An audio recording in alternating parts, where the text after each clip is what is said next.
नमस्कार, मैं हूं श्रद्धा। आप देख रहे न्यूज़ 18 मध्य प्रदेश छत्तीसगढ़। मध्य प्रदेश में नगर निकाय चुनाव की तारीखों का ऐलान तो नहीं हुआ, लेकिन बीजेपी और कांग्रेस दोनों ही दल तारीखों से पहले ही ताल ठोककर मैदान मारने का ऐलान कर चुके हैं। देखेंगे, बुरहानपुर को तीसरी बार महिला महापौर दिलाने शुरू हो चुका है दंगल। राजधानी में सड़कों को लेकर छिड़ा है संग्राम। शहर की सरकार में कहीं सड़क तो बन जाएगी, मुद्दा सांची में नेताओं को कहीं महंगा ना पड़ जाए, योजना का लाभ ना मिलना। देखेंगे निकाय चुनाव के बिगुल बजने से पहले का विरोध। देखेंगे कहां बाजी लड़ाने के पहले हो रही बायोडाटा पर लड़ाई। इन तमाम खबरों की मुकम्मल पड़ताल और कहां कौन किस पर भारी पड़ रहा है बताएंगे आपको। चलिए शुरू करते हैं शहर का संग्राम।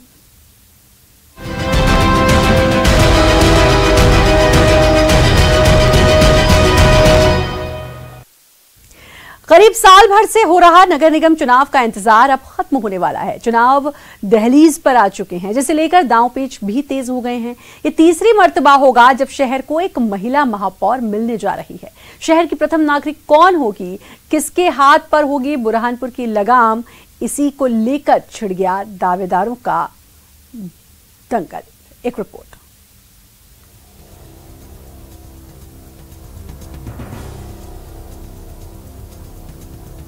बुरहानपुर में जैसे जैसे नगर निगम के चुनाव का समय नजदीक आता जा रहा है, वैसे वैसे सियासी सरगर्मियां तेज होती जा रही हैं। बुरहानपुर नगर निगम महापौर की कुर्सी इस बार महिला वर्ग के लिए आरक्षित की गई है। 1983 को शुरू हुई बुरहानपुर नगर निगम, तब से करीब 47 साल में सिर्फ 2 बार महापौर की कुर्सी पर महिलाएं रही हैं। ये तीसरा मौका है जब महापौर की कुर्सी पर कोई महिला आसीन होगी। दरअसल बुरहानपुर पूर्व मंत्री अर्चना चिटनिस का क्षेत्र है, लिहाजा लोग उनकी ओर भी देख रहे हैं। 48 वार्डों वाली नगर निगम में हैदराबाद के सांसद असदुद्दीन ओवैसी की पार्टी AIMIM और दिल्ली के CM अरविंद केजरीवाल की आम आदमी पार्टी भी मैदान में है। इन दोनों ही पार्टियों ने यंग ब्रिगेड पर अपना दांव लगाया है, जिसे देख बीजेपी कांग्रेस में भी यूथ को टिकट देने की मांग चल पड़ी है। बीजेपी युवा मोर्चा ने भी अपनी पार्टी में युवा चेहरे को आगे बढ़ाना शुरू कर दिया है। वहीं युवक कांग्रेस ने भी करीब 40% युवाओं को टिकट देने की मांग तेज कर दी है। हम बुरहानपुर के अंदर नगर निगम चुनाव है, तो उसके लिए कांग्रेस कार्यालय में यहाँ पे आए हैं। इस मांग को लेकर हमारी कांग्रेस पार्टी से मांग है कि युवाओं को ज़्यादा टिकट दिया जाए। इस संबंध में क्या कहना है आपको? संगठन ने हमको आश्वासन दिया है कि इस बार युवाओं को ज़्यादा टिकट दिया जाएगा। युवा पार्षद के अंदर युवाओं की एक भूमिका रहती है, जो पार्षद का मतलब काम जनता का करते रहते हैं, और इस राजनीति में युवा कांग्रेस की ये एक पहली सीढ़ी रहती है। भारतीय जनता पार्टी तो शुरू से ही हमारे जो प्रदेश अध्यक्ष है VD शर्मा जी, उन्होंने जो जिला अध्यक्ष ले लो और प्रदेश की जो बॉडी ले, तो सभी में एक नए भारत की ओर बढ़ते हुए युवाओं को कहीं न कहीं आगे लाने का कार्य किया है। वो इसी कड़ी में मुझे ऐसा लगता है कि पूरे प्रदेश में जिस तरह से प्रदेश अध्यक्ष भारतीय जनता पार्टी के कार्य कर रहे हैं युवाओं को लेकर, वो युवाओं को आगे बढ़ा रहे हैं, तो महापौर के टिकट भी लगभग युवाओं को मिलेंगे। और मैंने मेरी तरफ से भी हमारे बुरहानपुर के जिला अध्यक्ष एवं बुरहानपुर के जितने भी हमारे नेता है, सांसद जी, उनसे सभी से ये चर्चा की है कि लगभग अब एक दौर ऐसा आता है, हर बार एक 15 वर्ष में एक दौर आता है कि कहीं ना कहीं जो युवा टीम आगे आती है। तो अब ये युवा टीम की समय आ गया है, तो सभी पार्षद और नगरीय निकाय के महापौर को कहीं ना कहीं युवा चेहरा जो नया कहलाता है, वो युवा लॉबी अगर कभी पार्टी खड़ी रहेंगी तो युवाओं का एक काम करने का एक उम्र रहती है कि लगभग 15 साल युवा व्यक्ति काम करता है, तो अपनी पार्टी भी मजबूत होगी और शहर में विकास भी होगा। वहीं पहले से सत्ता का स्वाद ले चुके पूर्व पार्षदों और कुछ सियासतदानों का कहना है कि राजनीतिक दलों को उन युवाओं को टिकट देना चाहिए जिनका राजनीतिक क्षेत्र में सेवा करने का जज्बा और लंबा अनुभव हो, न कि सिर्फ इस बात पर टिकट मिलना चाहिए कि वो युवा हैं। फायदेमंद तो हो सकता है, जैसे जो लड़के युवा तो काम करते हैं, फील्ड में जुड़े हुए रहते हैं, उनको टिकट देना चाहिए। हम भी यही कहेंगे कांग्रेस पार्टी से। और अगर जो नई फील्ड में काम करता है उसे टिकट नहीं देना चाहिए। ये बात और है कि शहर की सरकार बनाने के लिए दोनों ही दल यंग उम्मीदवार का दम भर रहे हों, लेकिन सब जानते हैं कि अंदर खाने में शहर की सत्ता पर वही पुराने खलीफा काबिज होना चाहते हैं।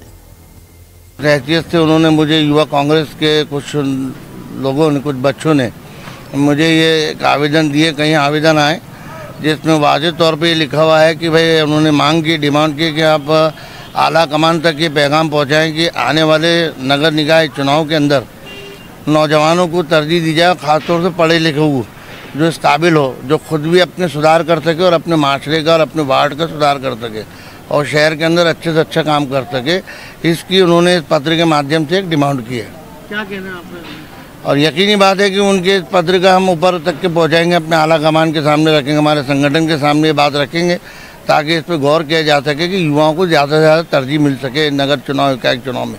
बिल्कुल ये बात सही है कि भारतीय जनता पार्टी में युवाओं को प्राथमिकता देने का दौर चल रहा है। अब आप देख रहे हैं हमारे मंडल अध्यक्ष भी 40 साल की उम्र के बने, जिला अध्यक्ष में भी उम्र तय हुई, हमारी जिले की कार्यकारिणियाँ, मंडल कार्यकारिणियाँ, उसमें युवाओं को प्राथमिकता दी जा रही है। और निश्चित रूप से हम लोग नगर पालिका चुनाव में भी जो प्रत्याशी रहेंगे, चाहे पार्षद प्रत्याशी हो, चाहे महापौर प्रत्याशी हो, हम युवाओं को प्राथमिकता देंगे। नहीं, प्रतिशत का विषय नहीं, जहाँ योग्य युवा, जिस वार्ड में योग्य युवा है जो चुनाव लड़ सकता है, जीत सकता है, उस वार्ड में तो निश्चित रूप से हम उनको टिकट देंगे। उसका परसेंटेज हो सकता है 80% चला जाए, हो सकता है 100% चला जाए। बिल्कुल बिल्कुल युवाओं को प्राथमिकता रहेगी। अनुभवी युवा आगे आए तो निश्चित रूप से हम उनको पार्टी में टिकट भी देंगे और चुनाव जिताने के लिए पूरे प्रयास भी उनके लिए करेंगे।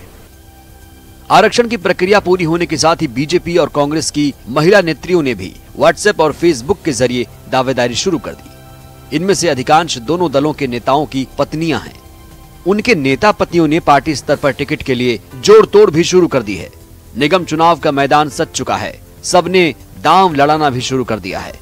लेकिन राजनीति का रास्ता इतना आसान नहीं है, लिहाजा हर शतरंज सजाने से पहले संभल कर रास्ता निकाला जा रहा है। शारिक अख्तर, न्यूज़ 18 बुरहानपुर।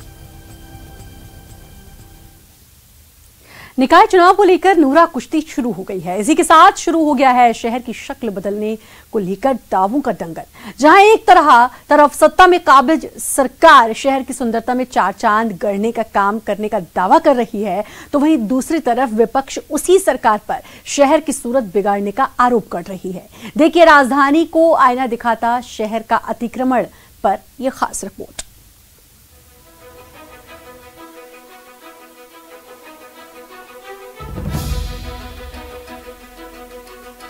मध्य प्रदेश में लंबे समय से अटके नगरीय निकाय चुनाव को लेकर चल रहे सारे कयासों पर करीब करीब लगाम लग गई है, लेकिन कोयले को घिसकर कालिख निकालने का काम शुरू हो गया है। भोपाल शहर को भले ही स्मार्ट सिटी में शामिल कर लिया गया हो, मगर शहर की सड़कों के किनारे अतिक्रमण को लेकर संग्राम छिड़ गया है।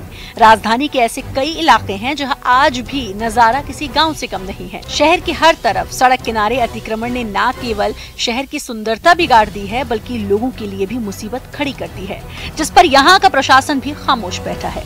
राजनीतिक गलियारे में चर्चा है कि निगम प्रशासन की शय पर ही ये मकड़जाल बिछा है, जिसका खामियाजा लोगों को भुगतना पड़ रहा है। नगर निगम परिषद भंग होने के बाद शहर की हालत और बिगड़ गई है। सड़कें गड्ढे की शक्ल ले रही हैं, जो आए दिन दुर्घटनाओं को दावत दे रही है। हालांकि इस ओर ध्यान दिलाते हुए नगरीय प्रशासन मंत्री भूपेंद्र सिंह जरूर कहते हैं कि इस बारे में हम योजना बना रहे हैं। शिवराज सरकार भूमाफियाओं पर नकेल भी कस रही है, मगर फुटपाथ पर होने वाले इस अतिक्रमण की मंत्री जी को जानकारी ही नहीं है। पूरे प्रदेश में अतिक्रमण के विरुद्ध मुहिम चल रही है। पूरे आप देख रहे हैं हर दिन प्रदेश के अंदर अतिक्रमण हटाया जा रहा है। विशेष रूप से जो ऐसे माफियाज हैं जो शासकीय भूमि पर बड़े पैमाने पर अतिक्रमण करके व्यवसाय कर रहे हैं, ऐसे लोगों के अतिक्रमण तोड़े जा रहे हैं और पूरे प्रदेश में अभियान चल रहा है। और अभी लगभग हम लोग बड़ी मात्रा में जो ज़मीन है वो हम लोग निकाल चुके हैं। सरकारी ज़मीन जो कब्जे में थी वो अभियान चल रहा है। नगर निगम कमिश्नर ये जरूर कह रहे हैं कि सड़क किनारे दुकान लगाने वालों को हॉकर्स कॉर्नर में शिफ्ट करने की योजना बन रही है। हालांकि वो ये भी कह रहे हैं कि रोड साइड्स लगने वाले वेंडर्स को रोक पाना काफी कठिन काम है। वो तो वेंडर को जनरली हम लोग मतलब ये क्या कहते हैं मतलब उनको कंपैशन की दृष्टि से देखते हैं। जनरली हम लोग उनको मतलब जहाँ पे स्थान चिन्हित किया है उधर लगाने के लिए हम लोग प्रोत्साहित करते हैं। जहाँ तक मतलब पब्लिक की असुविधा न हो तब तक बिल्कुल मतलब काम मतलब एक्शन करते हैं। जहाँ पे छोटे व्यापारी है, छोटे व्यक्ति है, उनको समझाइश देकर मतलब उनको व्यवस्थित करने के लिए काम करते हैं। कांग्रेस प्रवक्ता दुर्गेश शर्मा का साफ साफ कहना है कि ये सब बीजेपी नेताओं की शय पर हो रहा है। नेता अपने लोगों को बढ़ावा देने के लिए कब्जा करवा रहे हैं। बीजेपी कार्यकर्ताओं को खुला संरक्षण प्राप्त है, जिसका नतीजा है कि शहर में बेतरतीब तरीके से अतिक्रमण बढ़ रहा है। जब तक भारतीय जनता पार्टी के नेता उनसे अवैध वसूली करते रहेंगे, प्रतिदिन की उनकी जो वसूली बंद नहीं होगी, तब तक नगर निगम का कोई कर्मचारी उस पर कार्रवाई नहीं कर पाएगा। उनकी भी मिलीभगत रहती है 100% में कह रहा हूँ। अवैध रूप से जितने भी बीजेपी के नेता हैं वो गुमटी और छोटे छोटे ये दुकान जो लगवाई हुई हैं, इनसे डेली की वसूली है। इस वसूली के कारण नगर निगम का अमला कुछ नहीं कर सकता। ऐसे में सवाल उठता है कि सड़क और फुटपाथ पर चलने वालों के लिए अगर जगह ही नहीं बचेगी तो सड़क दुर्घटनाओं में इजाफा होना तो तय है। राजधानी भोपाल में करीब हर मुख्य सड़क के दोनों ओर इस तरह से कब्जा काबिज है। हालांकि मुद्दे काफी पुराने हैं, लेकिन शहर की सरकार बनाने का वक्त अब करीब आ गया है। लिहाजा शहर की सुंदरता को लेकर एक बार फिर चर्चा का माहौल चरम पर है। जितेंद्र शर्मा, न्यूज़ 18 भोपाल। शहर की सत्ता पर कौन काबिज होगा, अभी इस बात का बिगुल भले ही ना बजा हो, लेकिन कांग्रेस के अंदर विरोध का बिगुल बच गया है। कांग्रेस कार्यकर्ताओं ने निकाय चुनाव के लिए अपनी ही पार्टी के नेताओं पर पैसे लेकर टिकट देने का आरोप लगा दिया है। कांग्रेस में विरोध के सुर बता रहे हैं कि कांग्रेस के लिए निकाय चुनाव की नैया पार करना इतना आसान नहीं होगा। देखिए रिपोर्ट।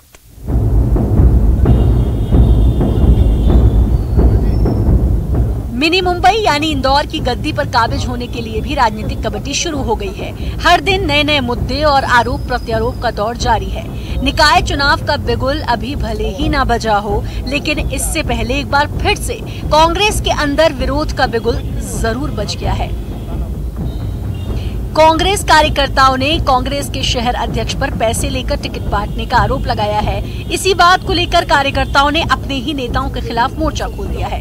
इंदौर के रीगल तिराहे पर कांग्रेस के मंडलम अध्यक्ष यतेंद्र वर्मा ने अपनी पार्टी के पदाधिकारियों के खिलाफ प्रदर्शन किया। पार्टी पर कार्यकर्ताओं की अनदेखी का आरोप लगाया। कार्यकर्ताओं ने शहर कांग्रेस अध्यक्ष के पोस्टर पर नोटों की माला पहनाकर उनका विरोध किया। साथ ही उनके खिलाफ जमकर नारेबाजी भी की। मेरा प्रदर्शन हमारे कांग्रेस नेताओं, वरिष्ठ कांग्रेस नेताओं की आंखें खोलने के लिए कि इंदौर शहर कांग्रेस एक भ्रष्टाचार का अड्डा बन गया है।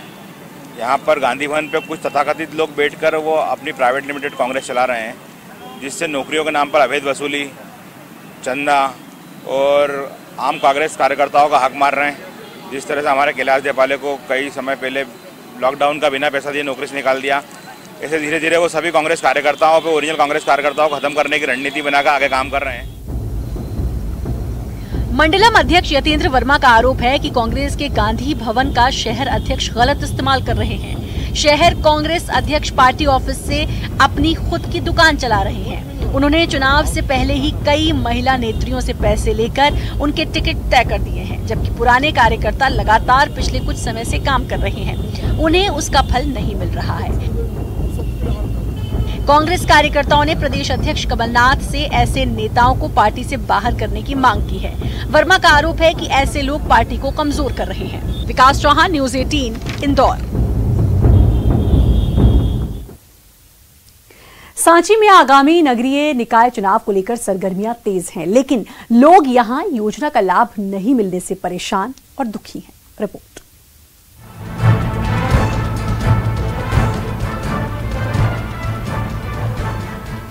विश्व धरोहर सांची दुनिया में जानी जाती है, लेकिन विकास की बात करें तो यहाँ के लोगों में निराशा है।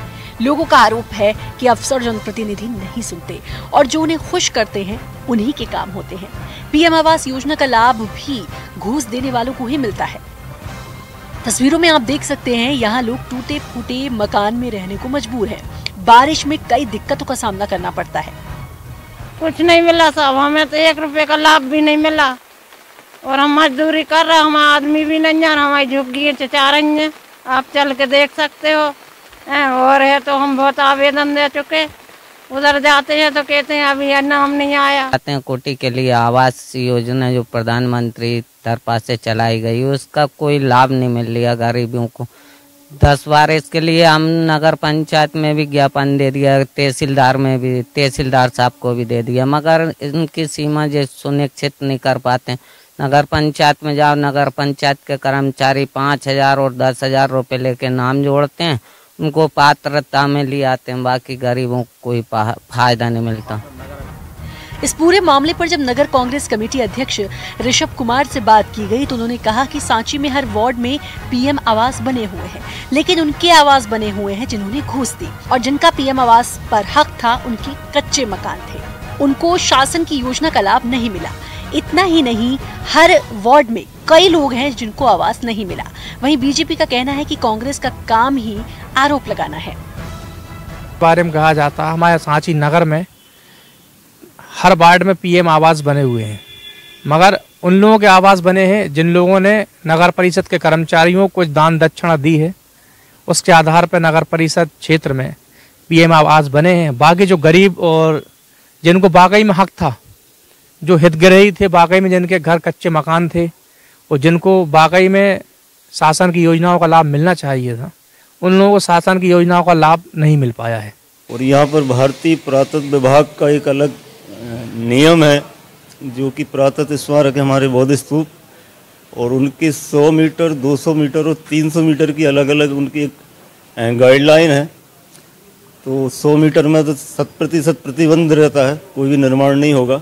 200 में मंजूरी देते हैं वो, उसको देखते हुए। लेकिन मध्य प्रदेश सरकार तो पूरा प्रयास कर रही, सांची नगर पालिका में भी सर्वे करके प्रायोरिटी के आधार पर यहाँ प्रधानमंत्री सड़क ये अपना आवास बनाए हैं। और जो वार्ड यहाँ के जैसे काची काना खेड़ा या 1 नंबर या 11 नंबर जो वार्ड है, वहाँ काफ़ी संख्या में ये आवास निर्मित हो चुके हैं।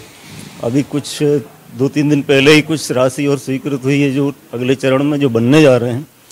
अब बाकी भारत सरकार के लिए यहाँ नगर पालिका की तरफ से कुछ पत्राचार भी किया है अनुमति मांगने के लिए, तो अब वो जैसे मिलेगी तो यहाँ भी बनेंगे। ये लेन देन वाली बात तो ऐसा है कि विपक्ष का तो काम ही है कुछ आरोप लगाना, तो वो ये ठीक नहीं है, सही भी नहीं है।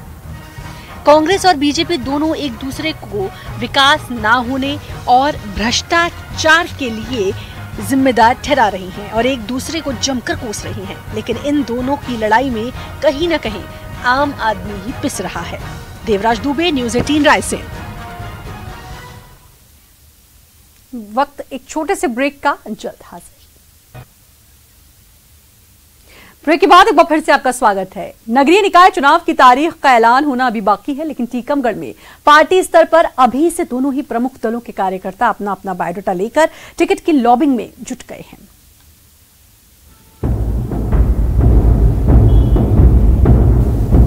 नगरीय निकाय चुनाव में अभी देरी है, लेकिन नेता बनने की चाहत में टीकमगढ़ में बीजेपी और कांग्रेस के कार्यकर्ता अभी से अपने बायोडेटा लेकर बड़े नेताओं के पास पहुंचने लगे हैं। जिले के दौरे पर पहुंचे कांग्रेस के प्रदेश महामंत्री, जो नगर पालिका के पर्यवेक्षक भी हैं, वो कई दावेदारों से 1-to-1 चर्चा भी कर चुके हैं। बकौल प्रदेश महामंत्री का कहना है कि अध्यक्ष पद के लिए 16 कार्यकर्ताओं और 27 वार्डों के लिए 32 लोगों ने दावेदारी पेश की है। कांग्रेस पार्टी ने चुनाव से पहले जमीनी हकीकत भांपने के लिए महेंद्र सिंह चौहान को जिम्मेदारी सौंपी है, जो लगातार कार्यकर्ताओं के साथ संवाद कर रहे हैं। अध्यक्ष पद के लिए लगभग 16 लोगों ने दावेदारी की है और 27 वार्ड हैं, जिसमें कुल जो हमारे पास रिक्वेस्ट आई है वो लगभग 32 है। प्रदेश कांग्रेस कमेटी के अध्यक्ष कमलनाथ जी के साफ निर्देश है कि हम नगर निकाय के चुनाव में नौजवानों को, महिलाओं को ज़्यादा संख्या में प्रतिनिधित्व देना चाहते हैं, लेकिन उसमें हमारी कोशिश ये भी है कि विनिंग भी हो। हमारे माननीय कमलनाथ जी ने इसमें गहन मंथन किया है और उनकी राय ये है कि हम जो सर्वे आएगा और जो जनता जिसको मांग करेगी, हम विनर कैंडिडेट को टिकट देंगे, ना कि किसी नेता की पत्नी को। कार्यकर्ताओं को ही टिकट मिलेगा। अगर आंकड़ों की बात करें तो टीकमगढ़ नगर पालिका अध्यक्ष पद से कांग्रेस पार्टी पिछले 20 सालों से दूर है। लिहाजा पार्टी इस बार चाहती है कि ये 20 सालों का सूखा खत्म हो और जीत के साथ वो अपना पुराना इतिहास बदल दे। इसके लिए वो एड़ी चोटी का जोड़ लगा रही है। वहीं योग्य लोगों की भी तलाश कर रही है जो जीत दिलाने का मादा रखते हों। वहीं बीजेपी का कांग्रेस पर तंज है कि कांग्रेस बिना ड्राइवर वाली बस है जो कहीं भी जाकर हादसे का शिकार हो सकती है। तो भारतीय जनता पार्टी 12 महीने 5 वर्ष चुनावी मोड में रहती है। चुनाव के लिए हमें कोई विशेष तैयारी नहीं करनी होती है। हमारे आंदोलन जन जन तक जाना, घर घर तक हमारा सीधा संपर्क, बूथ लेवल तक की तैयारी हमारी हमेशा रहती है। परंतु ऐसी कोई तैयारी कि चुनाव आया नहीं है और ये जो कवायद चल रही है इनकी बायोडाटा लेना, रायशुमारी करना, ये बहुत जल्दबाजी है। तो मुझे नहीं लगता कि अभी नगरीय निकाय चुनाव संबंधी कोई अधिसूचना जारी हुई है। जिस दिन अधिसूचना जारी होगी उस दिन से तैयारियां भी शुरू हो जाएंगी। बीजेपी जहां अपना रिकॉर्ड बरकरार रखने की कोशिश करेगी, वहीं कांग्रेस पर यह दबाव होगा कि वो अपना रिकॉर्ड सुधार कर बीजेपी के रिकॉर्ड को तोड़े। लेकिन कौन किस पर भारी पड़ेगा ये तो आने वाला वक्त ही बताएगा। पर इतना जरूर है कि दोनों ही दल इस बार मैदान मारने के लिए एड़ी चोटी का जोर लगा रहे हैं। टीकमगढ़ से न्यूज़ 18 के लिए राजीव रावत की रिपोर्ट।